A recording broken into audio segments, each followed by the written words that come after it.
Hey guys, welcome to Hughes History. We're doing a world history quickie for you guys out there. How about that? The code of Hammurabi? It's going to be on the exam. So whether you're a kid in high school or you're a lifelong learner or cray-cray on the internet, let's go get them done right now. So the Code of Hammurabi dates back to Mesopotamia. We're talking 1754 BC. That's a very long, great time ago. And that's why it's really important. Well, the 6th Babylonian king Hammurabi made judgments on civil matters and family matters and sexual matters and slavery matters and inheritance matters and crime and lots of decisions. And he decided to write them down. Whether he wrote them down to self-glorify himself because he was like, yo, I'm a king and I'm really important, or whether they actually were kind of like legal government codes that ran the city is really irrelevant. What's important, and this is kind of the thesis, the big idea, is that these legal codes, these 282 laws, are really going to influence that area for a millennium, for thousands of years, and they're even going to drift into parts of our own legal code. Actually, Hammurabi is etched into the Supreme Court building in Washington, D.C. That's how important it is, kiddies. So let's take a look at it. Let's break it up like a Kit Kat bar.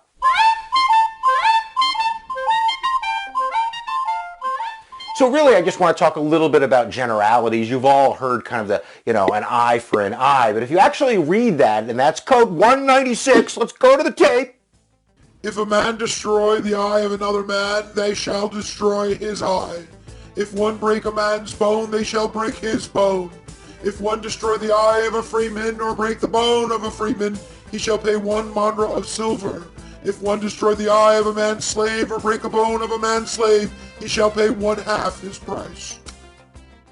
Ugh, that's not as cool as you thought it was. Yeah, it's definitely kind of like a caste system. Depending on who you steal from or who you sleep or who you kill, that's going to really determine your punishment. And there's really kind of slaves and commoners. There's an upper class, and then there's royalty. And I'm telling you, if you look at royalty the wrong way, they're going to cut your nose off. But really, the majority of Hammurabi's code is actually kind of civil law, like property codes and liabilities. There's actually a minimum wage. There's property rights in there and insurance concepts. And some of the most important concepts are probably in about a third of that document that relate to crime type of stuff. And we've, there's some gruesome stuff in there, man.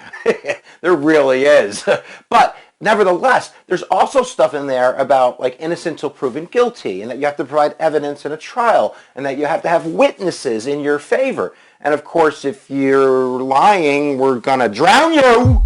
But nevertheless, those are the concepts that bleed really into today. And there's a whole bunch of stuff about a link down below. Some of them are pretty funny, but they're definitely really important. Not for their gruesomeness, but really for setting kind of that concept of this is what a government does, this is law and order, these are the rules. That's really important. All right, guys, make sure you subscribe to Hughes History. It's so easy. You just got to press that subscribe button. Whoopie. Subscribe. Fun, fast, focus, free.